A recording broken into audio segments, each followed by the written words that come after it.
नमस्कार मित्रों, अर्था चैनल में आप सभी का एक बार फिर से स्वागत है। श्री राम लल्ला की प्राण प्रतिष्ठा से पूर्व भारत से ही नहीं बल्कि विश्व के अनेक देशों में रह रहे राम भक्तों की तरफ से भी अपने प्यारे राम लल्ला को कई उपहार समर्पित किए जा रहे हैं। लेकिन जब उपहार श्री रामचंद्र जी के ससुराल से पहुंचे तो यह और भी रोचक हो जाता है।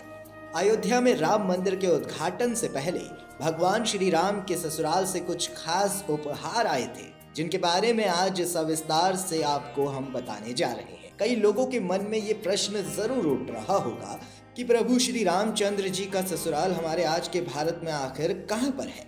तो हम आपको बता दें कि श्री रामचंद्र जी का ससुराल भारत में नहीं बल्कि नेपाल में है। श्री रामचंद्र जी का विवाह मिथिला नरेश राजा जनक की पुत्री सीता जी से हुआ था। ये तो आप सभी जानते हैं, पर क्या आप ये जानते हैं कि राजा जनक की राजधानी जनकपुर थी, जो कि वर्तमान में नेपाल में स्थित है।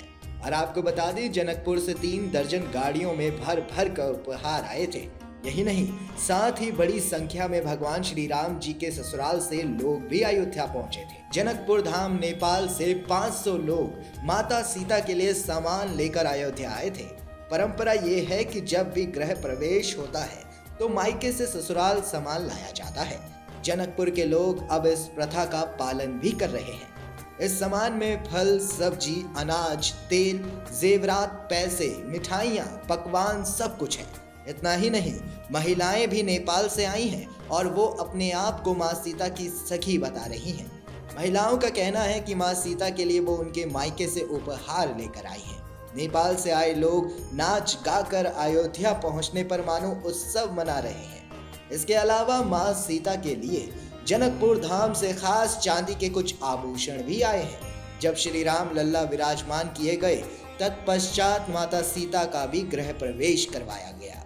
बता दें कि मिथिला में राम जी द्वारा धनुष तोड़े जाने के बाद उनका विवाह सीता जी के साथ हुआ था। ऐसे में मिथिला से राम जी के लिए सोने से बना धनुष बाण भी भेजा गया। इसके साथ ही उपहारों से सजे 1100 थाल भी भेजे गए। और आपको यहाँ भी बता दें कि यही नहीं, उनकी ससुराल नेपाल के जनकपुर से कपड़े, फल और मेवे के साथ साथ 3000 क्विंटल चावल भी अयोध्या धाम में पहुंचाया गया। इस तरह से राम के ससुराल यानी जनकपुर से कई तरह के उपहार अयोध्या भेजे गए। नेपाल के जनकपुर से आई महिलाओं ने कहा कि कल तक हमारी बेटी टेंट में थी, अब अपने घर आ रही है। मेरी बेटी का गृह प्रवेश है, मेरे पास जो कुछ भी है मैं उससे अपनी बेटी का घर भरना चाहती हूँ। सालों बाद राम लल्ला टेंट से निकलकर मंदिर में विराजित हुए और यह पल देश दुनिया के लिए बहुत खास साबित भी हुआ। राम लल्ला की घर वापसी के शुभ अवसर पर राम जी के ससुराल मिथिला से उनके लिए मिथिला की परंपरा के अनुसार पग यानी कि पगड़ी, पान और मखाने के नजराना भी भेजा गया। मिथिलांचल में कहावत है, पग पग पोखर माछ मखान, मधुर बोल मुस्की मुखपान, विद्या वैभव शांति प्रतीक, इथिक मिथिल की पहचान। इसी कहावत के अनुसार ये सभी वस्तुएं अपने दामाद रामचंद्र जी के लिए अयोध्या धाम भेजी गई। आमतौर पर वधु पक्ष की ओर से जो उपहार भेजा जाता है उसे सनेश अथवा भार कहते हैं। इसमें जरूरत की सभी वस्तुओं को शामिल किया जाता है। इस बार सनेश में खाने का भी सामान और ड्राई फ्रूट भी शामिल किए गए थे।